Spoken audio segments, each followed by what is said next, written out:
Hi, everybody. My name is Odette Lane. I'm coming to you from my apartment in Los Angeles. Um, Many of us are kind of settling in right now during a very strange time as we're going into social distancing and quarantine. And I've decided that maybe I'd spend some of my free time recording for you a audio-visual version of my novel that I self-published last year. I wrote my first book called Don't Follow. Self-published it last spring on Amazon. It is available there on ebook and also a paperback version.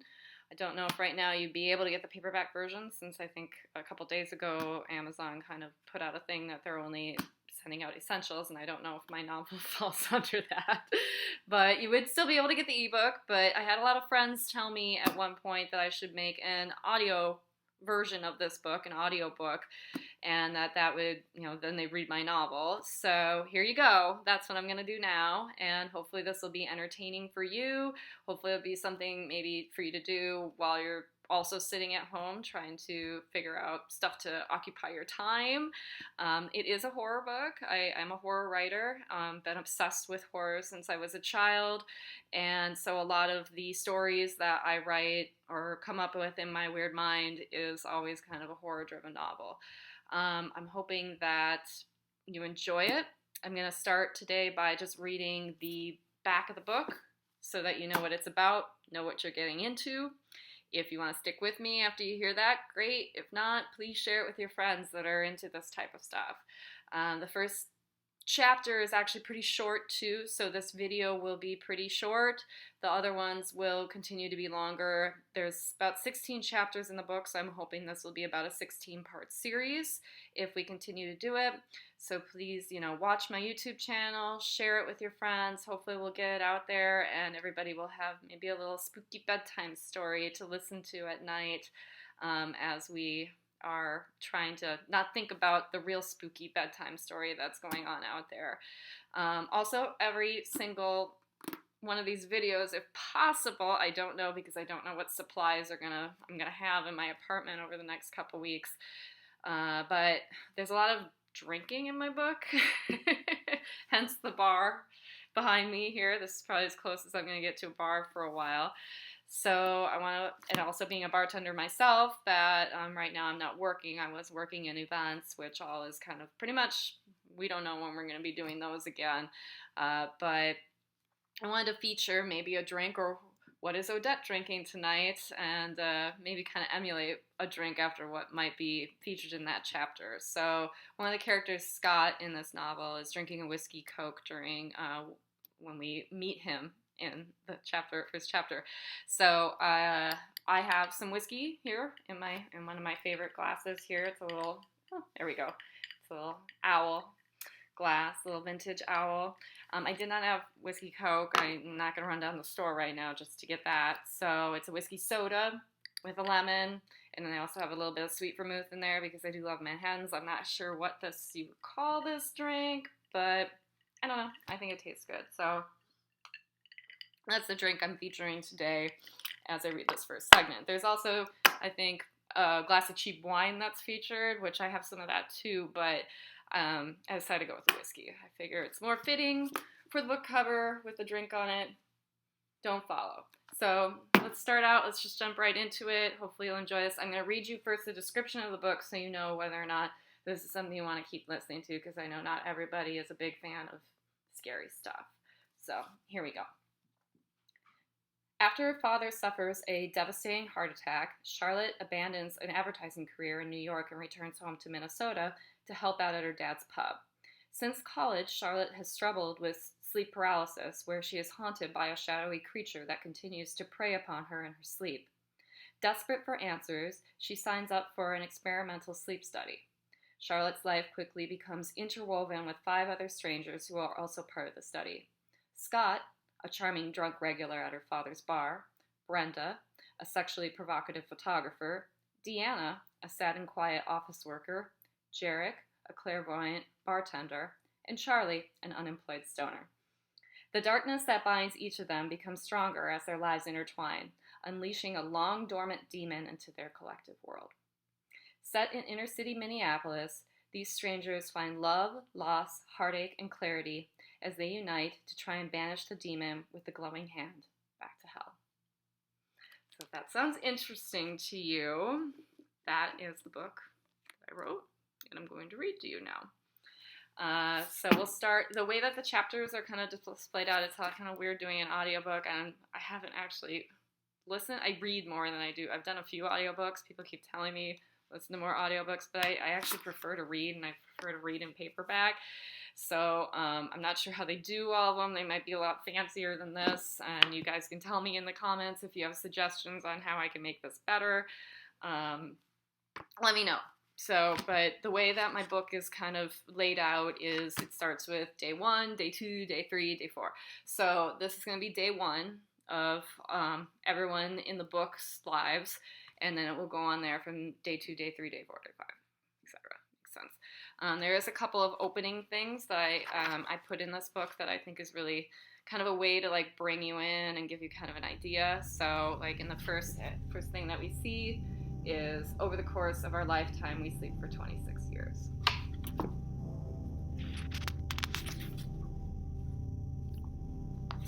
The next part, you can see it's laid out like this. He wanders the night feeding off your fears. His right hand has 5 candles for fingers to light up the darkest of hours. Beware if you use your way at night and see him. Stay away from his light. He will lead you into a place of darkness, never to sleep or awake again. And then second part of the page is just that it's set in Minneapolis, Minnesota in August. Now I'm just going to move into the story, so we'll start with day 1. Most people look forward to sleeping. Charlotte for years never could. In a cold sweat, she awoke after struggling to regain consciousness. She suffered from sleep paralysis, a debilitating phenomenon in which upon waking you cannot move or speak. And for Charlotte, it included visions of an attacker that she was defenseless against. With a deep and labored breath, she ran her hand through her short brown hair, feeling the dampness at the roots from sweat. The back of her shirt clung to her skin like saran wrap as she pushed the blankets away from her body to cool down. She reached over to her bedside table and flipped the switch on the lamp and sat up. It was 3 a.m. She felt too shaken to try and go back to sleep. She picked up a small black notebook and pen off the bedside table and opened it to a blank page. It was a dream journal that she needed to start keeping. She had recently answered an ad on the internet for test subjects for a research study in dream therapy. Charlotte had joined research studies back in her 20s to make extra cash while she put herself through school. Everything from product testing to mock juries. Most of the time she didn't qualify for the medical studies, but had a habit of checking the listings at local universities and medical centers since they usually pay better. She was on family medical leave from her job in New York City and taking care of her father's business as he recovered from a recent heart attack. So trying to find a way to make a little extra cash would help pay for the extra expenses of staying in an Airbnb and still paying bills back in New York. Although the research study sounded a little bit too easy. $3,000 for 10 weeks of therapy. No drugs involved. $300 a week for an hour of her time was way more than the usual going rate, especially in the Midwest. So she signed up. It was more than about the money, though. She hoped the therapy could help with the sleep paralysis she had suffered from for years, and that recently was getting worse. At the consultation, Charlotte met Dr. Anna Woodward. She talked to her about her past sleep issues that started in the dorm room when an unidentifiable dark entity began to haunt her dreams. Entities like that had haunted her from place to place ever since. For 15 years she had suffered. The dark creatures terrorized her, and most days she tried to pretend they didn't exist. And she needed to talk to someone about it, but felt too embarrassed. Ghost stories were her father's thing, and something she felt that you should outgrow after childhood. She wrote down the details of tonight's dream, feeling like a crazy person with every detail she wrote. When she finished, she closed the journal and flipped the light off. She lay back down on the damp, sweat-ridged sheets to try and fall back to sleep. Silence, other than the sound of the box fan, filled the room. And she tried to convince herself that it was just a dream and it wouldn't happen again. Even though she knew it would. It always did.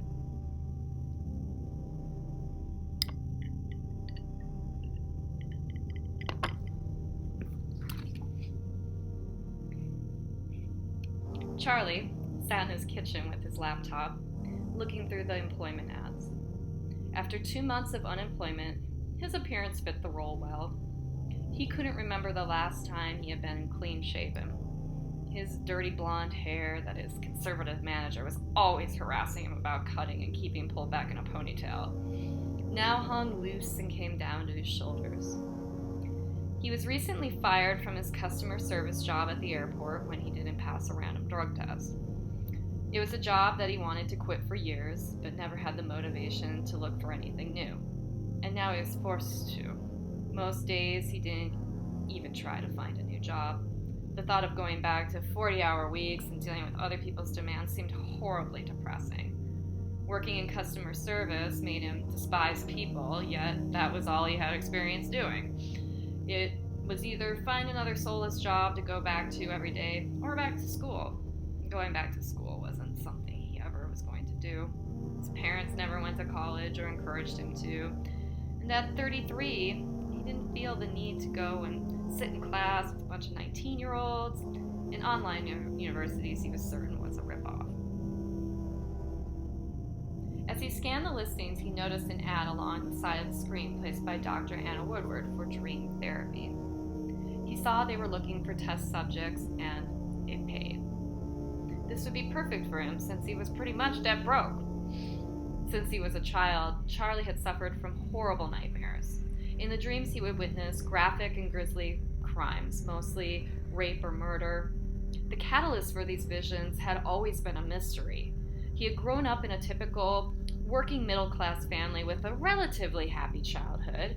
The only issue he had as a child was trouble sleeping.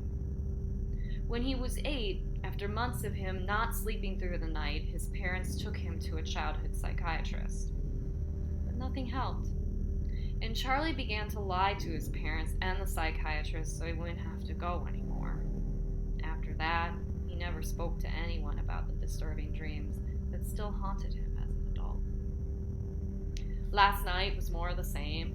There wasn't a murder, but he remembered trying to clean up blood from a tile floor, scrubbing the grout. The worst was the fear he felt if he didn't get it cleaned up in time. During the entire dream, there was this dark figure in the background watching him clean the crime scene. Other times he would see this same dark figure, or more than one of them, committing crimes that he would either witness or be forced to help with the cleanup. Charlie grabbed a cigarette from his pack of Camel regulars and lit up. He dialed the number for the sleep study. He needed the money. The only thing he feared was that the last time he talked to somebody about the dreams, it angered the dark figures, and the nightmares got worse. He hoped this wouldn't happen again.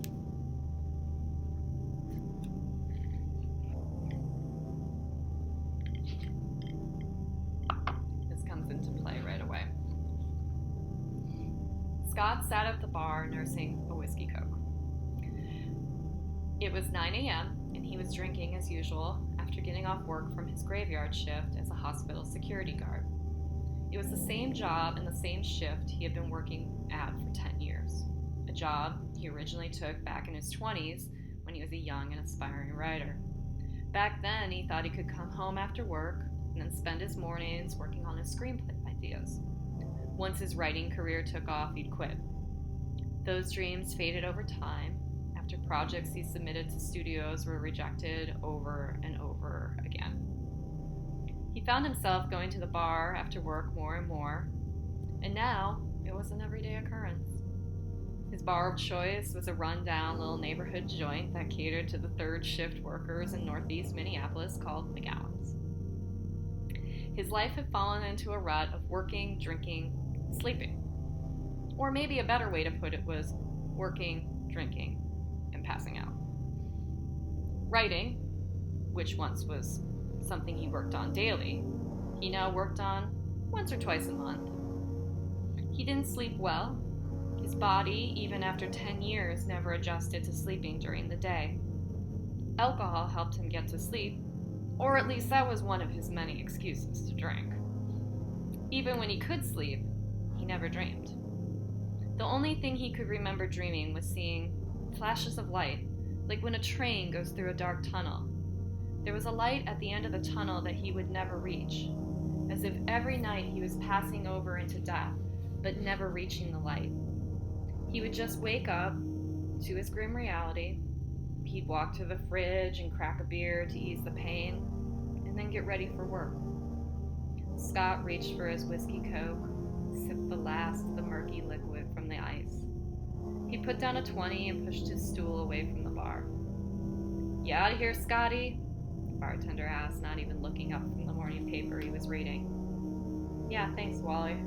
I'll see you tomorrow," Scott responded. Scott stumbled slightly down the street to his apartment.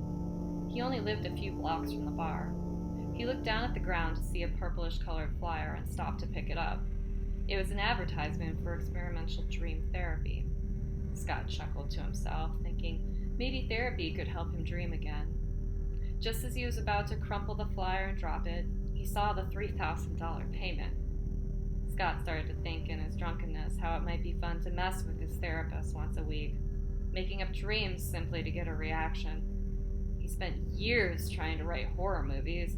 How hard could it be to come up with a few nightmares? Hell, $3,000 was more than he ever made with his writing. He quickened his pace to walk up the steps to his apartment, anxious to shine up.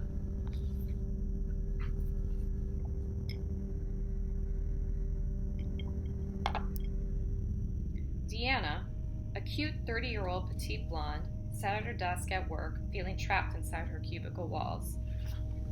It was only 1 p.m., and the day already felt endless. She worked as an office assistant for a paper mill, and her desk was next to a bunch of loud, gossiping women in their 50s that she felt like she had nothing in common with. She rubbed her temples to ease the headache she hadn't been able to shake all day. It didn't help that the ice-cold air conditioning poured down on her head from the overhead vent above her desk. It was 85 degrees outside and 50 in the office. She wore sweaters all summer long and listened to the women around her still complaining it was too hot. And if she said anything, they'd respond, "Just you wait till you're my age and you get hot flashes all day." She hadn't slept well the night before. For years, she had suffered from insomnia and night terrors. Doctors had tried to prescribe her sleeping pills, but she refused to take them. She always feared sleeping pills would make things worse. She was afraid that if she took the pills, she wouldn't be able to wake herself up if the dreams got out of control. Last night was one of those nights. When she finally did get to sleep, she woke up screaming an hour later. Couldn't shake the feeling that someone had just assaulted her. Even 8 hours later, she could still feel the attacker's hand grabbing her arm as she was trying to run away. She only remembered yelling at the assailant and the sound of her own voice pulling her out of the nightmare. It was days like this she really wished she had coworkers to go out with after work to get her mind off of it. But there wasn't anyone in her office she felt like socializing with. Deanna decided to get up and take a walk outside, hoping it might make her headache feel better. She was going to see a new therapist tomorrow, Dr. Anna Woodward. She was recommended to her from her regular therapist she had been seeing for over a year. She could no longer realistically afford to go to the doctor she had been seeing. Her doctor told her about this experimental therapy she could undergo at no cost. In fact, they'd pay her. And most importantly, there wasn't any experimental medication she had to take. It was just talk therapy, dream therapy. Deanna was willing to try the new treatment, although the night terrors were not a nightly occurrence. When they did happen, the effect of the dream seemed to stay with her for days. Even now, as she took a walk outside, she found herself watching her back for suspicious strangers too closely.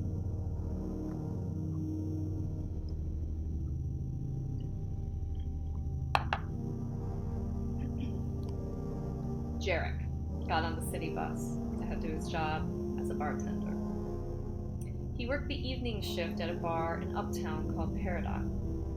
It was the type of place where most of the drinks were overpriced and most of the customers were young, overpaid professionals that could afford it. He was hired out of novelty since the owner liked his look. Jarek had shaggy dark hair, dark eyes, very distinctive Eastern European features, being that his parents were both Romanian immigrants. He looked young for his age. He was pushing 40, but could easily pass for his early 30s. His arms were covered in sleeve tattoos. It was a yearly tradition for him to get a new tattoo once a year, and never from the same artist. He was nicely built, and the bar owner requested that he wear tight t-shirts when he worked. He didn't mind, since he was always tipped well by both the women and the men. Jarek sat down across from an old man who began staring at him intensely. He tried to ignore it, but he also couldn't help staring back because he looked familiar. This happened to Jarek a lot, the feeling of déjà vu.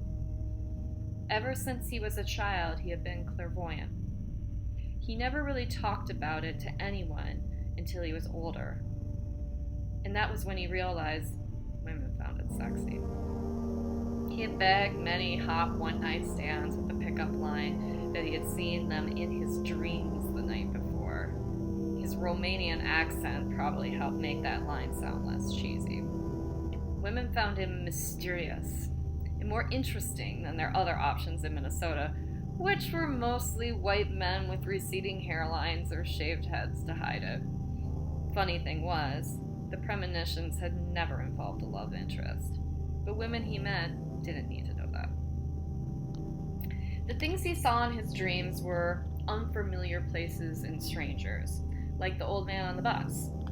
The dreams would make little to no sense until later, when he'd walk by a burned down building and realize that he'd seen it before.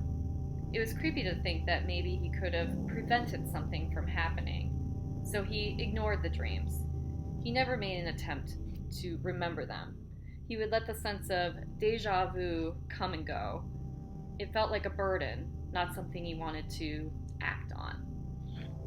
He never wanted to be a hero. He didn't want to be singled out or feel that he wasn't an ordinary person like everyone else. The bus came to a halt and let people off downtown. The old man grunted and got up. Jarek could smell the putrid scent of urine coming from the old-timer.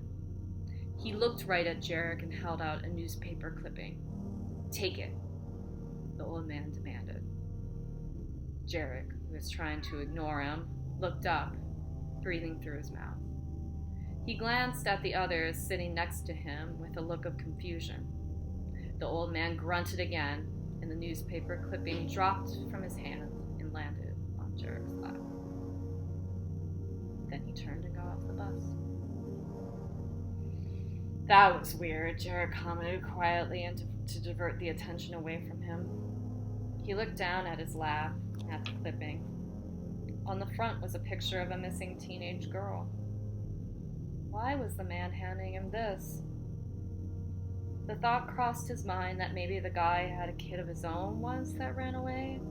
Maybe in his confused mind, whenever he saw missing children's ads, he felt the need to tear them out of newspapers and share them with strangers in an attempt to make up for his own loss. Or maybe he was just a crazy old man who pissed his pants on the bus and this meant nothing. Either way, it seemed odd that he singled him out.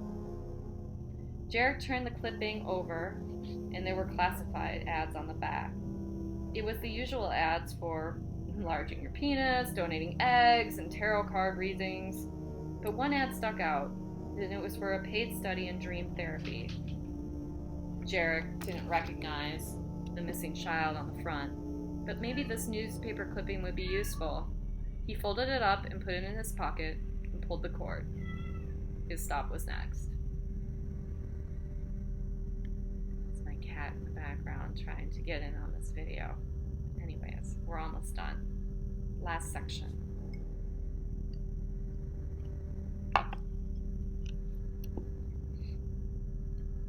Brenda hung up her cell phone, feeling frustrated. She had spent the last half hour apologizing to her latest boyfriend for trying to choke him in her sleep the night before. Since she was a child, she suffered from a rare sleep disorder that often caused her to act out her dreams. Most nights, this only involved sleepwalking, but last night she had a nightmare where she was being followed by a dark figure that tried to jump her. She awoke to her latest boyfriend, Steve, slapping her in the face in response to her choking him in a panic. She had only been seeing Steve for a few weeks, and usually she went to his place and left after sex. It hadn't come up yet to tell him about her unusual sleep disorder. In retrospect, she should have kicked him out after they fucked, but she was too tired and drunk. This wasn't the first failed relationship Brenda had dealt with because of her sleepwalking. She figured, being 34 and single, maybe soon it would be time to get some cats, but she wasn't a huge fan. Even the men that claimed they cared about her and understood that she didn't do these things purposely in her sleep would give up after she either assaulted them or broke something of theirs sleepwalking.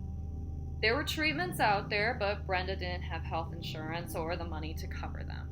She was a freelance photographer, and lately her gigs were fewer and farther between. She was desperate for work and even tried working as a wedding photographer. However, dealing with overbearing brides and their mothers was not her thing. She finally snapped on one bride who refused to pay her because Brenda wouldn't retouch the photos to make her look thinner. The woman was 5'7" and couldn't have weighed more than 120 pounds. Photographing her waist to look like a Barbie doll was not part of her contract.